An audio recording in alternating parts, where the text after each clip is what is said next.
Estaba la hermana White, Ellen White, en el lecho de muerte de su esposo, Jaime White, y estaba triste. James White había iniciado un retroceso en la deriva legalista del mundo adventista, de los adventistas del séptimo día, y había empezado a comprender la centralidad de Cristo y del Calvario. Y estaba desolada la hermana White al ver que había desaparecido ese impulsor tan importante de ese énfasis en Cristo y en la cruz.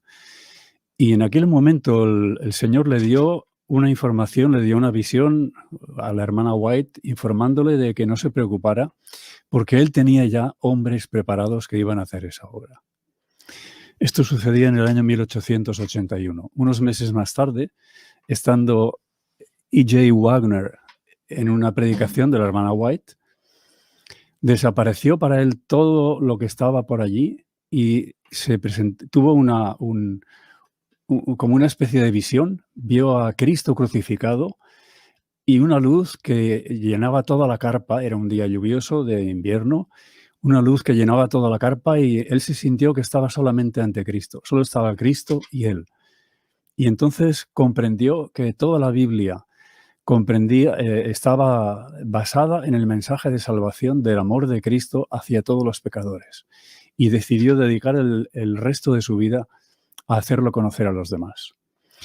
No recuerdo la fecha de la cita que tenéis delante de vosotros, de Testimonios tomo 5.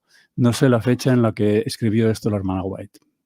Dijo: hay demasiado bullicio y conmoción en vuestra religión, mientras que se olvidan el Calvario y la cruz. Con toda probabilidad fue antes de 1881, porque, como sabéis, en el tomo 6 de Testimonios para la Iglesia, comprende desde el año 1891 hasta el 1900, es decir, todo el periodo en que la hermana White estuvo en Australia. Así es que probablemente se refiere a ese periodo. Hasta ahora en las predicaciones nos hemos dedicado a los temas teológicos, pero hoy yo quisiera apartarme un poco de la teología y seguir este consejo que os pongo aquí en la diapositiva. Dice: sería bueno que dedicásemos 1 hora de meditación cada día para repasar la vida de Cristo desde el pesebre hasta el Calvario. Debemos considerarla punto por punto y dejar que la imaginación capte vívidamente cada escena, especialmente las finales de su vida terrenal.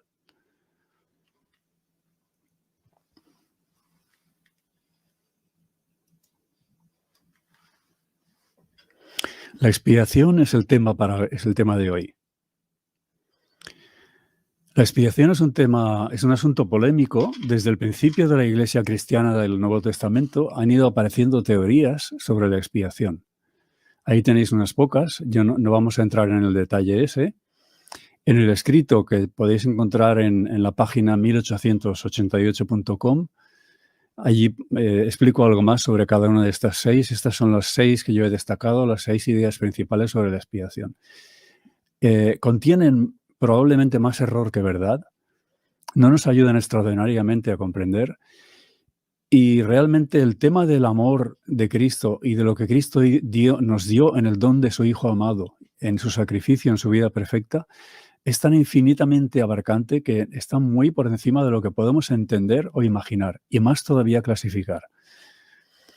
Algunas de las teorías sobre el rescate, sobre la expiación, tienen mérito. Algunas hay más error que verdad en algunas de ellas, pero desde luego lo que es seguro es que ninguna de ellas, absolutamente ni una sola, abarca todo lo que comprende la expiación. En concreto hay un término, hay una parte que ignoran todas las teorías sobre la expiación que yo he podido encontrar y analizar. Y es lo que tiene que ver con la expiación final. Lo que está haciendo Cristo ahora, justamente ahora, en el santuario celestial, en el lugar santísimo. En Levítico 16 leemos: hará traer a Aarón el becerro destinado a su propia expiación, hará reconciliación por sí y por su casa. Ahí tenéis una clave de qué significa expiación. Está relacionado con la reconciliación. Si nos ponemos estrictos, La expiación es la acción divina, lo que Dios hace, y la reconciliación es el resultado, el efecto en nosotros. Tenéis otro texto que os pongo también en Levítico 23 en esta ocasión. Ningún trabajo haréis en este día, pues es día de expiación para reconciliaros delante de Jehová vuestro Dios. A veces se entienden mejor los conceptos cuando uno piensa en lo contrario, lo opuesto. Expiación, reconciliación es lo opuesto a enemistad, separación o rebelión. Y ahora os subrayo, os destaco en rojo las citas para que veáis que no estoy citando Mateo, Marcos, Lucas ni Juan, no estoy citando el Calvario, el Getsemaní, sino que estoy citando el Levítico 16 y Levítico 23. Luego veréis la importancia que eso tiene. Hay unos tiempos en la expiación, en la reconciliación. En el pasado está lo que expresa Romanos 5:10 en esta primera parte: siendo enemigos, fuimos reconciliados con Dios por la muerte de su Hijo. En aquel momento, cuando su Hijo murió, fuimos reconciliados con Dios. Eso pertenece al pasado. Pero dice, nos gloriamos en Dios por el Señor nuestro Jesucristo, por quien hemos recibido ahora la reconciliación. Este es otro tiempo. Es el tiempo en el que recibimos la expiación que Cristo realizó en la cruz. Lo primero, lo que Cristo hizo en la cruz, cuando Él murió, es un hecho objetivo que sucedió alejado de nosotros en el tiempo y en la distancia. Es histórico, es completo y afecta a todo el mundo, a todos por igual. El completo veréis que tiene un asterisco porque es completo el aspecto del sacrificio. Jesús murió un sacrificio perfecto, agradable a Jehová. Jesús no necesita morir nuevamente. Derramó su alma hasta la muerte, después de haber tenido una vida perfecta. Pero en otro sentido, ahí tenéis un texto, el 2 Corintios 5:19, Dios estaba en Cristo reconciliando consigo al mundo, no tomándoles en cuenta a los hombres sus pecados. Ahí veis el aspecto histórico, acabado, universal, de aplicación a todos. Pero en otro sentido, nos gloriamos en Dios, en el Señor, por el Señor nuestro, Jesucristo, por quien hemos recibido ahora la reconciliación. Es el momento de la recepción de esa reconciliación o de esa expiación. Y en contraste con el anterior, vemos que eso es subjetivo, es personal, es individual y es un proceso que no está acabado, sino que está en curso. Y ahí es donde entra en juego la fe. Esta segunda parte le podríamos llamar justificación por la fe y la primera parte justificación legal o justificación universal, temporal. Ahora me diréis, bueno, has dicho que no íbamos a hablar de teología y estamos haciendo teología. Sí, este es un recorrido rápido por los grandes conceptos de la Biblia en los cuales quiero llevaros hasta la cruz del Calvario, a los pies de Cristo, para que allí nos encontremos directamente con el Evangelio, con todo su poder. Ahí en Romanos 5:10 tenemos los tres tiempos de la reconciliación o de la expiación. Siendo enemigos, fuimos reconciliados con Dios por la muerte de su Hijo. Mucho más, ahora estando reconciliados, seremos salvos por su vida. Eso es futuro. Y esa vida por la que seremos salvos, algunos creen que fue la vida de Cristo antes de la cruz. No hay duda ninguna de que tiene una importancia capital. Pero primero nos habla de la muerte de Cristo y luego nos dice que seremos, siendo reconciliados por la muerte de su Hijo, seremos salvos por su vida. Lo lógico es poner esa vida después de la muerte de Cristo, porque Cristo sabéis que no está enterrado en Palestina. Y fijaos el paralelismo con el texto de Hebreos 7:25. Puede también salvar perpetuamente a los que por él se acercan a Dios, viviendo siempre para interceder por ellos. Vida, salvación, salvación, vida. Y está hablando claramente de la intercesión, es decir, la vida de Cristo posterior a su estancia en esta tierra. Ahí tenéis los textos que yo los recuerdo desde que era jovencito, ya me impactaron mucho. Hebreos 7:25 y Romanos 8:34, los dos textos que nos hablan de la intercesión de Cristo. ¿Terminó en la cruz la expiación? ¿Qué os parece? No solo no terminó, sino que la cruz es el punto de partida, el principio para obtener el resultado en el ministerio de Cristo en el lugar santísimo, ministerio actual. Fijaos bien, lo que está ministrando Cristo en el lugar santísimo es aquella sangre que Él derramó en el Calvario. Así es que no podemos separar el Calvario del ministerio de Cristo en el lugar santísimo. Si solo cogemos el Calvario, cogemos el principio y dejamos sin resultado a lo que Él hizo en el Calvario. Y si solo cogemos el final, la expiación sin la sangre que Él derramó en el Calvario, no tiene nada con qué oficiar en el santuario celestial.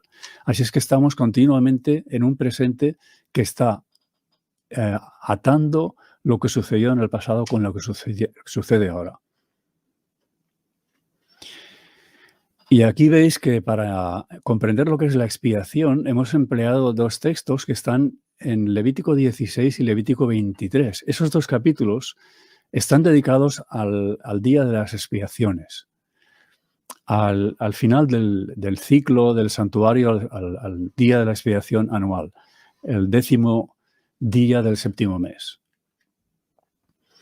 Es el Yom Kippurim en hebreo, el día de las expiaciones, eso que la hermana White llama la expiación final. En infinidad de ocasiones encontraréis esa terminología en sus escritos, lo que Cristo está haciendo por nosotros. Algunos dicen, pero no hay ninguna indicación, ningún indicio en el Nuevo Testamento de que haya esa expiación en dos fases. Es abundantísima, la hay. Está en Apocalipsis, está en Hebreos, pero vamos a citar un episodio que está en el Evangelio de Mateo, está en los 3 evangelios sinópticos, Mateo 18. ¿Recordáis aquel siervo que tenía una grandísima deuda impagable, absolutamente impagable? Y cuando el patrón lo quiso juzgar y lo quiso echar en la cárcel, le imploró misericordia y el patrón, que se movió, se apiadó de él y le perdonó. Aquella deuda estaba perdonada. Pero sabéis que el episodio no termina aquí, porque aquel que había sido perdonado salió y se encontró a uno que le debía una cantidad mínima y él lo cogió por la solapa y le dijo que o le pagaba o le metía en la cárcel. Cuando se enteró el patrón que lo había perdonado, enojado, lo entregó a los verdugos hasta que pagara todo lo que le debía. Así es que ahí tenemos claramente un episodio en el que un perdón concedido resulta revocado. Puede ser revocado, puede ser confirmado si son borrados nuestros pecados. Todo depende de cómo hayamos gestionado ese perdón que Dios nos ha dado en el sacrificio de Cristo. Levítico 4 nos habla de la expiación en la cruz. Pero Levítico 16 y Levítico 23, la expiación final, la acción de Cristo actualmente para conseguir esa reconciliación. Hay 4 situaciones, la de un sacerdote, la del pueblo, la de un príncipe, de una persona. El sacerdote le daba el cuchillo al pecador que traía a la víctima. El pecador mataba a la víctima, degollaba al cordero. Y ahí aparece esa palabra, salaf, que es el hebreo para perdón. Ahí tenéis la expiación para el perdón. Pasamos al día de la expiación y aquí veis que dice, en este día se hará expiación por vosotros y seréis limpios de todos vuestros pecados. Si habéis visto a la derecha ha aparecido la palabra salaf, tachada y ha desaparecido. En Levítico 16 y Levítico 23, los 2 capítulos de Levítico dedicados al día de la expiación para limpieza, no la expiación para perdón, como en Levítico 4. En Levítico 16 y Levítico 23 no figura la palabra salaf. La palabra perdón está ausente. Es expiación para purificación, para limpieza. Pero fijaos qué importante es esto. Lo que hacía el sumo sacerdote el día de la expiación al final del ciclo anual era ministrar con su sangre, ministrar esa sangre que había sido derramada por el Cordero.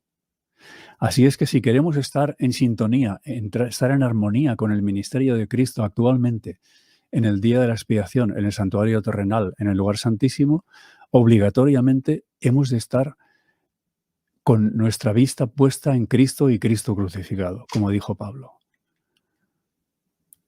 Una forma gráfica de expresar eso, aquí tenéis el perdón, representado por el pecado tachado, y en el día de la expiación lo que Cristo está haciendo ahora, el borramiento del pecado, por su sangre derramada.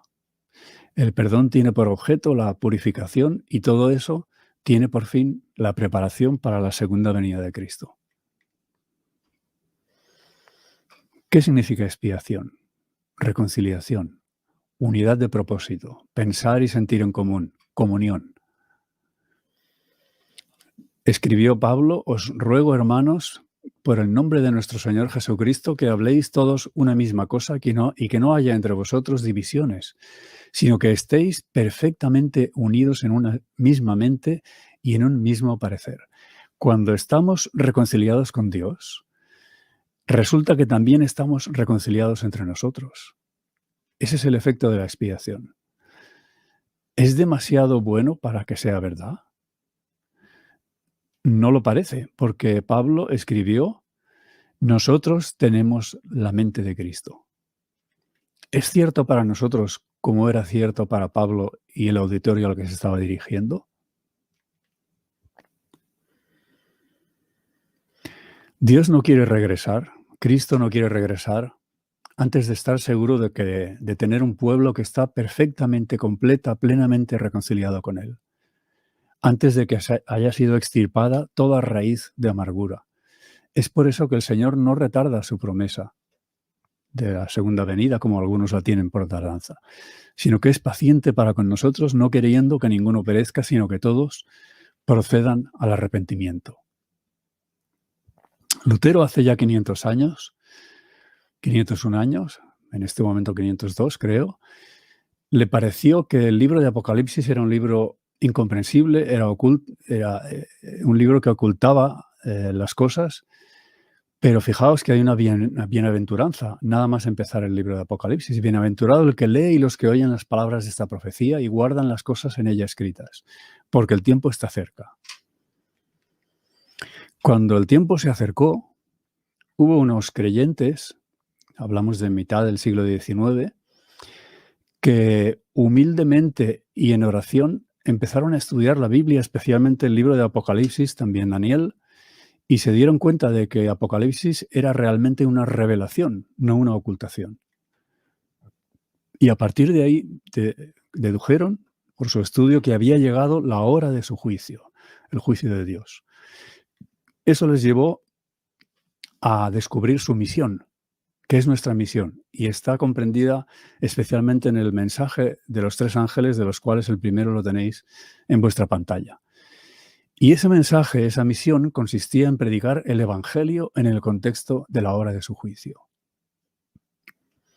El versículo 7, segundo versículo de Apocalipsis del primer ángel, el primero es el 6, dice: adorad a aquel que hizo el cielo y la tierra y el mar y las fuentes de las aguas. Es decir, lleva nuestra atención al Creador, a Cristo el Creador.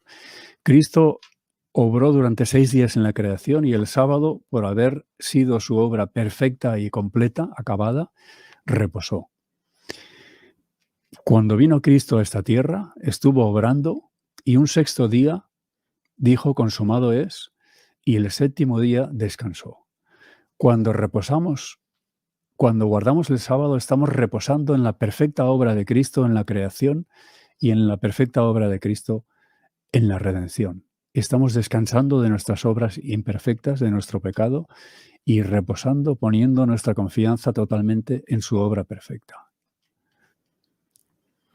El segundo ángel dice: ha caído Babilonia, la grande ciudad, porque ha hecho beber a todas las naciones del vino del furor de su fornicación. Babilonia no es un misterio saber en qué consiste. Los creyentes, el cristianismo, que en la época de 1844 y alrededor de esa época rechazó el mensaje del primer ángel, el evangelio eterno en el contexto de la hora de su juicio, quedó constituida en la Babilonia espiritual. Y el mensaje del tercer ángel nos advierte en cuanto a esa crisis estupenda que va a afligir al mundo entero y nos llama a no adorar a la bestia y a su imagen, porque el que lo haga recibirá la marca en su frente o en su mano. Solo hay 2 posibilidades: o recibir la marca de la bestia o recibir el sello de Dios. Hoy no es nuestro tema, pero llegará un momento en que nadie podrá escapar. O tendremos el sello de Dios o habremos recibido la marca de la bestia. Y en Apocalipsis 18 amplía y dice explícitamente algo que está implícito en Apocalipsis 14. Salid de ella, pueblo mío, para que no seáis partícipes de sus pecados, ni recibáis parte de sus plagas. Cristo está ahora ministrando en el lugar santísimo para que todo el que quiera recibir esa salvación que Él obtuvo en la cruz y con la cual está ministrando ahora para reconciliarnos, todo el que crea en Él pueda salir de Babilonia y pueda escapar de los pecados de Babilonia y de las plagas que va a recibir. Eso aparentemente parece una advertencia solemne y lo es, pero cuando lo analizamos en mayor detalle nos damos cuenta de que está saturado, el mensaje de los tres ángeles está saturado de buenas nuevas. Aquí está la perseverancia de los santos, los que guardan los mandamientos de Dios y la fe de Jesús. Ese es el fruto de ese evangelio eterno. Tiene que haber un grandísimo poder en ese evangelio, porque es capaz de lograr una comunidad de fe de personas que han sido pecadores y personas de las cuales Dios puede decir por primera vez en toda la historia, aquí están los que guardan los mandamientos de Dios y la fe de Jesús. Dios ha tenido personas fieles, siervos suyos en todas las épocas de la tierra, pero hasta ahora no ha tenido un pueblo del que pueda decir eso. No se cumplió en Israel antiguo, no se cumplió en la iglesia cristiana primitiva, no se cumplió en la Reforma, pero se va a cumplir. Y ahí tenemos que está saturado de gracia. La ley, pues, se introdujo para que el pecado abundara, pero cuando el pecado abundó, sobreabundó la gracia, escribió Pablo. Aquí tenéis al vidente de Patmos, a Juan. Escribió esto en Apocalipsis 5:6. Miré y vi en medio del trono y de los 4 seres vivientes y en medio de los ancianos estaba en pie un cordero como inmolado. Hubo algo en ese cordero que fascinó a Juan y podemos dar gracias a Dios por poder contemplar ese cordero como inmolado. El protagonista de Apocalipsis no son las bestias, la primera que aparece en Apocalipsis 12, la segunda en Apocalipsis 13:1, la tercera en Apocalipsis 13:11, sino que es Cristo, el Cordero. Aparece, se nombra 27 veces, si recuerdo bien, en el libro de Apocalipsis. Pablo escribió que el Evangelio es poder de Dios para salvación. Por otra parte, escribió en 1 Corintios 1:18 que la palabra de la cruz es poder de Dios. Fijaos que es una especie de ecuación. El Evangelio es poder de Dios, la palabra de la cruz es poder de Dios. Por lo tanto, el Evangelio ha de tener que ver con la palabra de la cruz. Y efectivamente, escribió esa frase célebre la hermana White, la tenéis en el Comentario Bíblico Adventista, tomo 6, Cristo colgando de la cruz era el Evangelio. Ahí está el poder de la creación. Satanás ha esclavizado al mundo mediante las adicciones. Les ha hecho creer a la mayor parte de las personas que habitan este mundo de que es imposible abandonar las adicciones. Adicciones que los esclavizan. Pero hay poder en el Evangelio, sea cual sea la esclavitud en la que hayamos estado, el pecado que nos haya esclavizado, hay poder para liberación en el Evangelio de Cristo, en el Evangelio de la cruz. Los Gálatas habían iniciado una deriva legalista y lo que hizo Pablo fundamentalmente fue recordarles su experiencia genuina, la experiencia genuina que habían tenido al principio de su andar cristiano. Y les dijo, vosotros ante cuyos ojos Jesucristo fue ya presentado claramente crucificado. Eso no era una gran retórica por parte de Pablo y tampoco era una gran imaginación por parte de los Gálatas, porque podemos leer que escuchando, viendo a Cristo crucificado ante ellos, recibieron el Espíritu Santo, nada menos. Les hace una pregunta retórica. ¿Recibisteis el Espíritu por las obras de la ley, que es donde ahora querían ir, o por el escuchar con fe? La respuesta está sobreentendida. Fue por escuchar con fe. ¿En qué consiste escuchar con fe? Escuchar con fe o el escuchar de la fe es cuando los oídos se convierten en ojos. Los Gálatas habían visto a Jesús con los ojos de la fe presentado de tal forma que es como si hubieran estado delante del Calvario, aunque no estuvieron los habitantes de Galacia. Sabéis que Gálatas no es una iglesia, sino muchas iglesias en aquella zona de Galacia. Con toda probabilidad, ninguno de ellos había presenciado físicamente la crucifixión de Cristo, pero a través de la predicación y por la obra del Espíritu Santo habían sido capaces de ver a Cristo crucificado. Y los Gálatas no estaban pensando en escapar al infierno o en conseguir una mansión en el cielo. El Hijo de Dios ha venido a esta tierra, ha muerto por mí, una muerte ignominiosa de la cruz. Si Él ha muerto por mí, yo quiero vivir por Él. Esa era la genuina conversión de los Gálatas en un principio. Y ahí tenemos una indicación de en qué consiste la fe. Es un aprecio de lo que costó el don de la salvación, lo que costó nuestra redención en el don de Cristo. ¿Recibisteis el Espíritu por las obras de la ley o por el escuchar con fe? Obras de la ley. Leemos en Gálatas 3, todos los que dependen de las obras de la ley están bajo maldición. Fijaos bien, todos los que dependen de las obras de la ley están bajo maldición. Algunos deducen de esto que la ley es una maldición o que la obediencia a la ley es una maldición. Pero no es eso. Los que dependen de las obras de la ley están bajo maldición porque es maldito todo el que no permanece en todas las cosas escritas en el libro de la ley para cumplirlas. Es decir, el que está procurando su salvación a base de cumplir perfectamente la ley sin Cristo está bajo maldición. Pero no porque obedecer sea una maldición, sino porque desobedecer es una maldición. Maldito sea el que no permanezca en todas las cosas escritas en el libro de la ley para cumplirlas. La bendición es la obediencia y la maldición es la desobediencia. Porque por la ley nadie se justifica ante Dios, porque el justo por la fe vivirá. Si pudiéramos obedecer la ley perfectamente y continuamente, entonces podríamos ser benditos a base de procurar la obediencia. El problema es que no podemos. No podemos sin Cristo. Y es importante entender el versículo 13. Para comprender la cruz de Cristo hemos de entender Gálatas 3:13. Nos dice varias cosas. Cristo nos redimió de la maldición de la ley. ¿Cuál es la maldición de la ley? Lo vamos a ver ahora, es la desobediencia a la ley. Nos redimió de la desobediencia a la ley. ¿Cuál es otra forma en la que podemos calificar o llamar la desobediencia a la ley? El pecado. Cristo nos redimió de la desobediencia a la ley, nos redimió del pecado.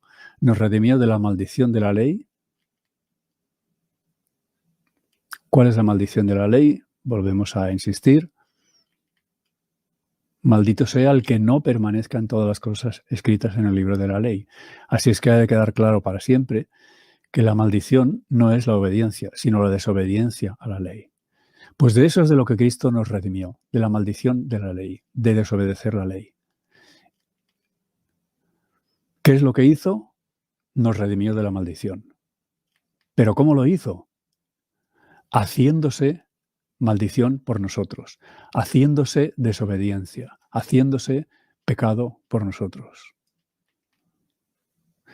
Pues está escrito, maldito todo el que es colgado en un madero. Ahí Pablo está citando Deuteronomio 21. Fijaos que la pena que estaba estipulada en la ley judía para el delito de blasfemia, que es por el que acusaron a Cristo, por decirse Dios, no era el apedreamiento, era la crucifixión. ¿Por qué estaban tan empeñados los judíos en crucificar a Cristo y no solamente apedrearlo? La crucifixión estaba reservada para los peores criminales, para los esclavos fugitivos que se habían escapado de sus dueños, y estaba reservada para los criminales. Cristo no era ni un criminal ni era un esclavo fugitivo, pero los judíos tenían mucho interés que la muerte de Cristo fuera por crucifixión. ¿Por qué? Fijaos, si el juez decreta tu pena de muerte por apedreamiento, Desde luego no es lo mejor que te puede pasar, pero tú puedes morir arrodillándote, orando, pidiendo perdón a Dios y con la esperanza de la resurrección y de la vida eterna. Pero si el juez decreta tu muerte por crucifixión, no hay esperanza para ti. Dios no va a oírte. Porque maldito de Dios es el colgado de un madero. Recordad, cuando Absalón escapaba de David, el hijo de David, se quedó prendido de los cabellos en una encina, en una rama de árbol de la encina, y cuando llegó Joab, uno de los capitanes de la guardia de David, comprendió rapidísimamente el hecho. Era Absalón, era el hijo del rey, pero era maldito de Dios. Comprendió el significado divino. Era maldito de Dios y lo asaeteó sin dudarlo. Fijaos que es muy interesante cuando Pedro dice él mismo, Cristo llevó nuestros pecados en su cuerpo sobre el madero, no escribe cruz, que es stauros en griego, sino que escribió xilón, árbol, madera, madero, árbol.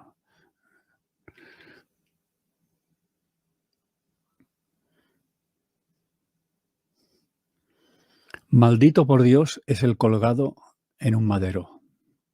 Deuteronomio 21-23. Así lo creía todo israelita. Era diferente para Jesús. Y ahora nos encontramos ante la cruz.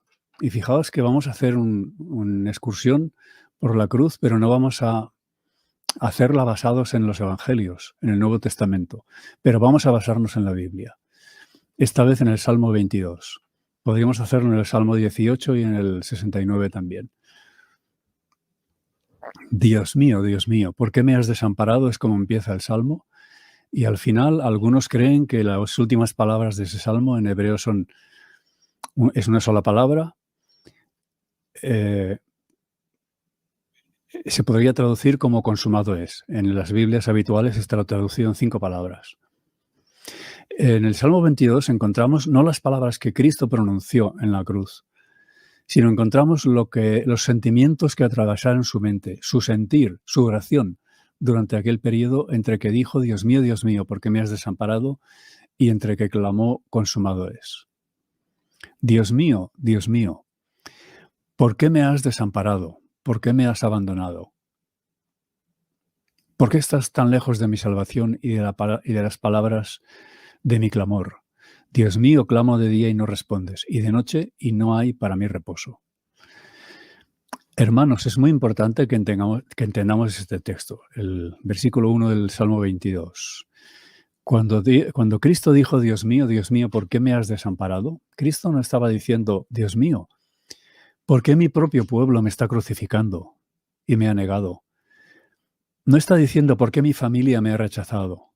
¿Por qué Judas me ha traicionado? ¿O por qué Pedro me ha negado? No está diciendo eso. Está diciendo, ¿por qué tú también, Dios mío, me has desamparado? Cristo estaba colgando entre el cielo y la tierra, definitivamente abandonado por los de la tierra y sintiéndose abandonado también por su Padre, por Dios en el cielo. Eloi, Eloi, lama sabactani, es en arameo, ese clamor, Dios mío, ¿por qué me has desamparado? Eso es lo que Cristo dijo, con toda seguridad alguien lo oyó, y no es difícil imaginar a alguien yendo a su madre, a María, a decirle, María, por fin tu hijo ha confesado que era un impostor, nunca fue el Mesías, se ha confesado abandonado por Dios, está colgando de un madero, es maldito de Dios. Si recordáis, Simeón profetizó sobre María y entre muchas cosas agradables que le dijo esta, una espada traspasará tu alma de ti misma. María había atesorado en su corazón todos los hechos, los pastores de Belén, todos los hechos que rodearon el nacimiento y la infancia de Jesús, los atesoró en su corazón. ¿Qué tenía que hacer ahora María con con eso que había atesorado en su corazón? El dolor mayor de María no debió ser el dolor humano maternal, del amor maternal, sino el pensar que no había Salvador, que no había salvación. El que yo pensaba que era el Mesías ha confesado que que está abandonado por Dios, está colgando de un madero.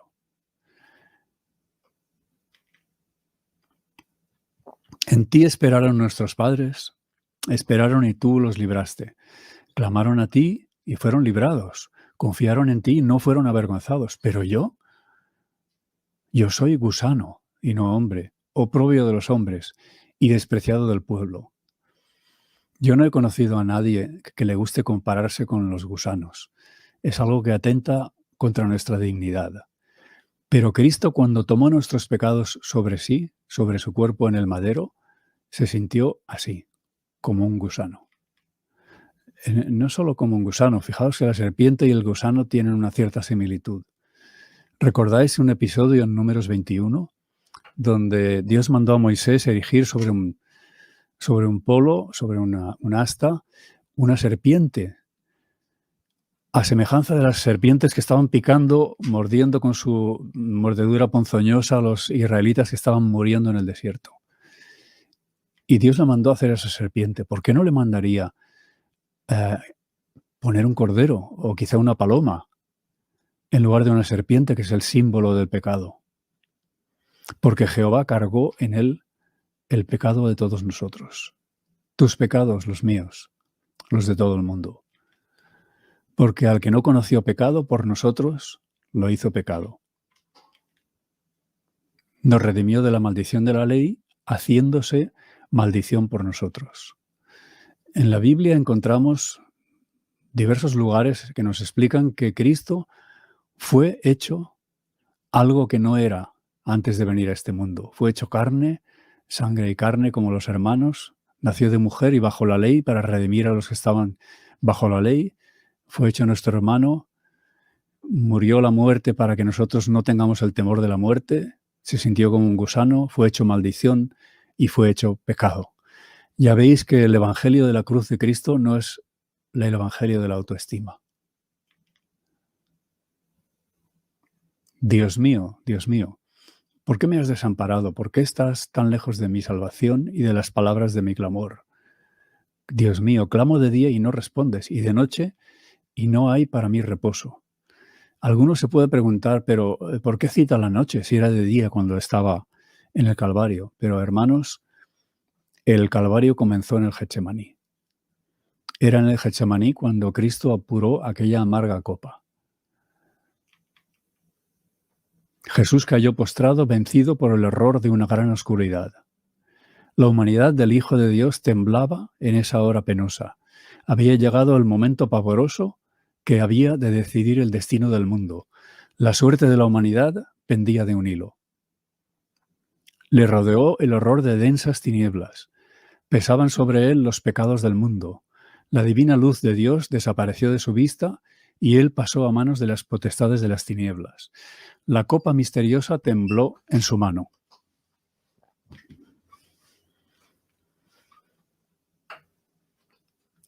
Ahí leemos clamor. ¿Por qué estás tan lejos de mi salvación y de las palabras de mi clamor? Clamor es una palabra refinada.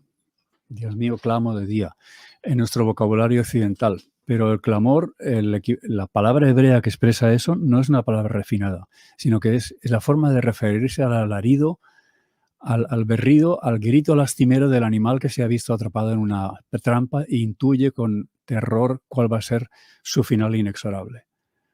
Así es como se sintió Cristo. Clamo de día y no respondes, y de noche y no hay para mí reposo.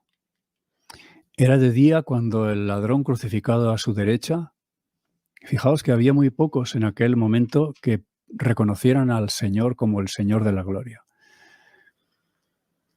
Pero aquí lo reconoció como el Salvador en el crucificado, en aquel moribundo colgando de un madero, iluminado por el Espíritu Santo, el buen ladrón, el ladrón que se arrepintió, vio al Rey de Reyes y al Señor de Señores, al Salvador del mundo, y lleno de fe le pidió: acuérdate de mí cuando vengas en tu reino.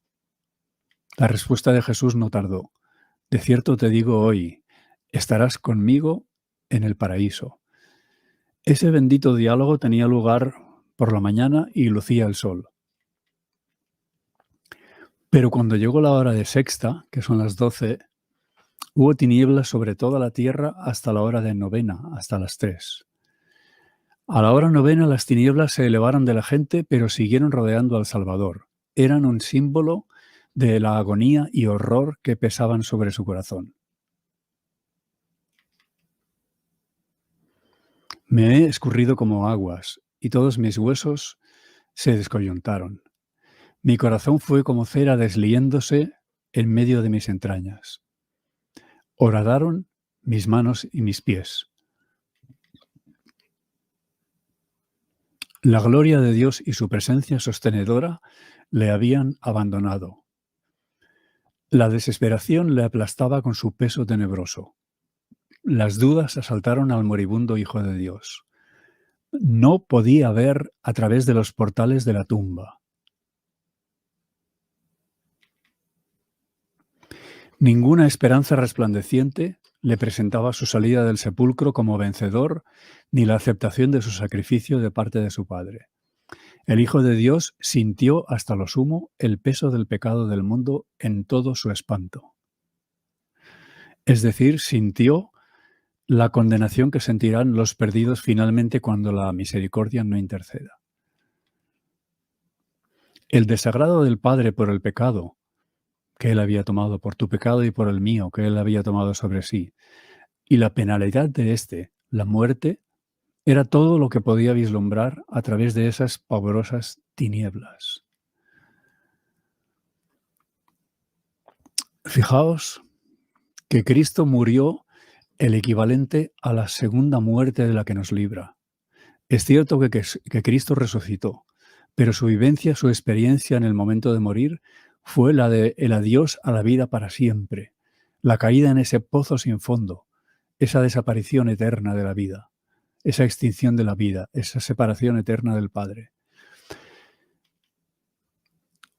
Y eso que Él hizo, eso nos da una idea de las dimensiones inconmensurables, de ese amor indescriptible que nos conmueve.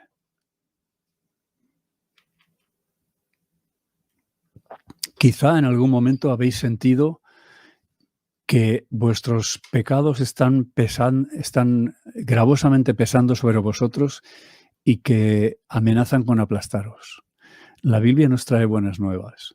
Esos pecados no están amenazando sobre vuestras cabezas.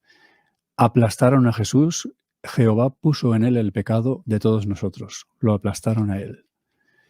Así es que es muy importante la pregunta ¿qué vas a hacer con tus pecados? Pero a la vista de la cruz del Calvario, esa pregunta se transforma en otra todavía más importante.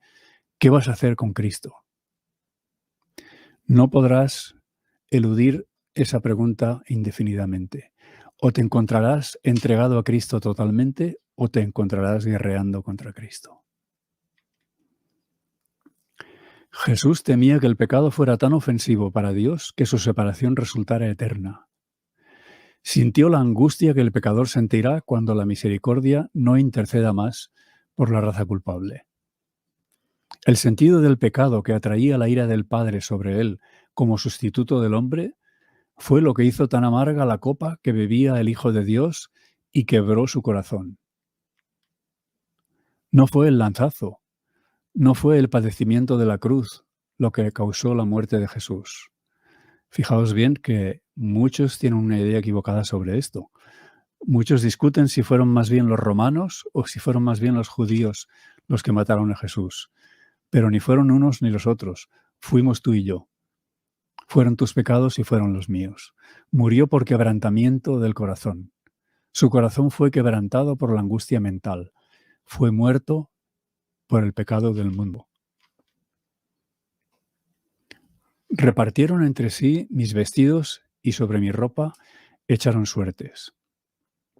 En hebreo, vestidos y ropa expresan la totalidad de lo que cubría la desnudez de una persona.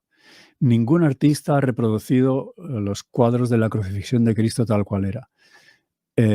La vergüenza de la desnudez formaba parte de esa forma degradante de tortura.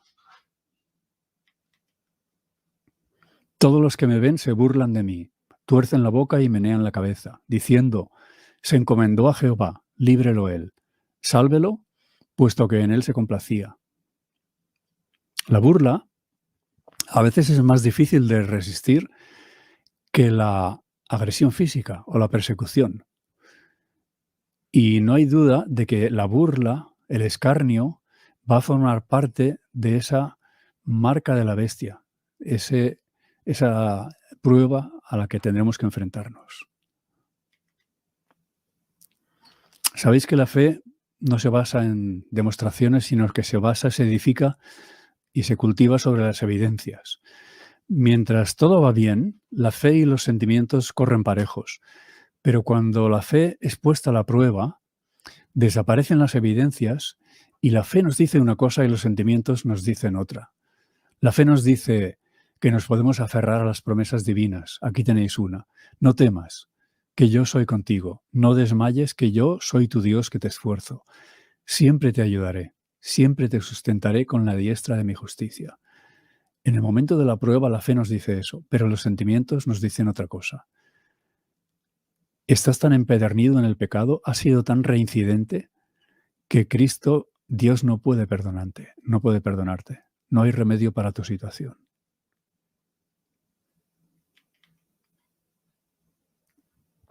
¿A qué hizo caso Jesús? ¿A los sentimientos de abandono de su Padre o a la fe? Fijaos que en el versículo 9 de Salmo 22, él empieza a rememorar y echa mano de la memoria de las evidencias que le demuestran que él fue dirigido y guardado por su Padre desde el principio. Tú eres el que me sacó del vientre, el que me hizo estar confiado desde que estaba en el regazo de mi madre. A ti fui encomendado desde antes de nacer. Desde el vientre de mi madre, tú eres mi Dios. La fe y la esperanza temblaron en medio de la agonía mortal de Cristo, porque Dios ya no le aseguró su aprobación y aceptación como hasta entonces. El Redentor del mundo había confiado en las evidencias que le habían fortalecido hasta allí de que su Padre aceptaba sus labores y se complacía en su obra.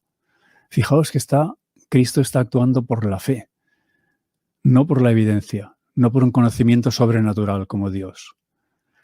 En su agonía mortal, mientras entregaba su preciosa vida, tuvo que confiar por la fe solamente en aquel a quien había obedecido con gozo. No le alentaron claros y brillantes rayos de esperanza. Todo le envolvía una lobreguez opresiva. Mientras se le denegaba hasta la brillante esperanza y confianza en el triunfo que obtendría en lo futuro, exclamó con fuerte voz: Padre, en tus manos encomiendo mi espíritu. Y fijaos esto qué importante es. Conocía el carácter de su Padre, su justicia, misericordia y gran amor, y sometiéndose a él se entregó en sus manos. Qué importante es que conozcamos ahora nosotros la justicia, la misericordia y el gran amor de Dios. Qué importante que nos sometamos ahora enteramente a Él y que nos pongamos enteramente en sus manos. Hermanos, si es que nosotros hemos de atravesar el tiempo de angustia de Jacob, esto está escrito para nosotros. El remanente clamará en el tiempo de angustia: Dios mío, ¿por qué me has desamparado? Yo no creo que en aquel momento vayamos a ser tentados a robar o a matar o a ir a la discoteca, pero con toda seguridad seremos tentados a perder nuestra confianza, como fue tentado Cristo. El remanente clamará en el tiempo de angustia: Dios mío, ¿por qué me has desamparado? Estamos acumulando ahora las evidencias, estamos acumulando el conocimiento de la palabra, estamos viviendo una experiencia de comunión con Cristo cada día, cada minuto y cada hora de nuestra vida. ¿Estamos preparados para eso? Dios nos quiere preparar y lo va a hacer si se lo permitimos. En el versículo 22 leemos: anunciaré tu nombre a mis hermanos. En medio de la congregación te alabaré. Fijaos que la situación de Cristo no había cambiado para bien, físicamente hablando, pero fijaos qué cambio en el ánimo. A partir del versículo 22 es un canto de victoria. La fe triunfa. Anunciaré tu nombre a mis hermanos. A mí esto me emociona. El comandante del universo, el que tiene vida propia, el Dios eterno, Hijo, no se avergüenza de llamarnos hermanos. En medio de la congregación te alabaré. E inclinando la cabeza entregó el espíritu. Cristo recorrió el valle de sombra de muerte para que nosotros podamos andar siempre en la luz de su amor. Sufrió la vergüenza de la desnudez de nuestro pecado para cubrirnos ahora y por siempre con el manto de su perfecta justicia. No tuvo donde reclinar su cabeza para que tú la puedas reclinar en su pecho herido ahora y por siempre. Experimentó la muerte que merecías para que tú puedas disfrutar de la vida eterna abundante, que empieza ya ahora. Sufrió el horror de la separación del Padre para que tú puedas saber que Cristo está contigo todos los días hasta el fin del mundo. Y la hermana White escribió: es un pecado permanecer sereno y desapasionado ante Él. Las escenas del Calvario despiertan la más profunda emoción. Tendrás disculpa si manifiestas entusiasmo por este tema. El orgullo y la autoestima no pueden florecer en los corazones que mantienen frescos los recuerdos de las escenas del Calvario. Ni el orgullo, ni la autoestima, ni ningún otro pecado puede florecer en los corazones que mantienen frescos los recuerdos de las escenas del Calvario. Si queremos estar en sintonía con la obra de Cristo en el lugar santísimo para la purificación, el borramiento de nuestros pecados, no nos separemos un milímetro del Calvario, de la cruz de Cristo. Este ha sido el tema para hoy, la expiación.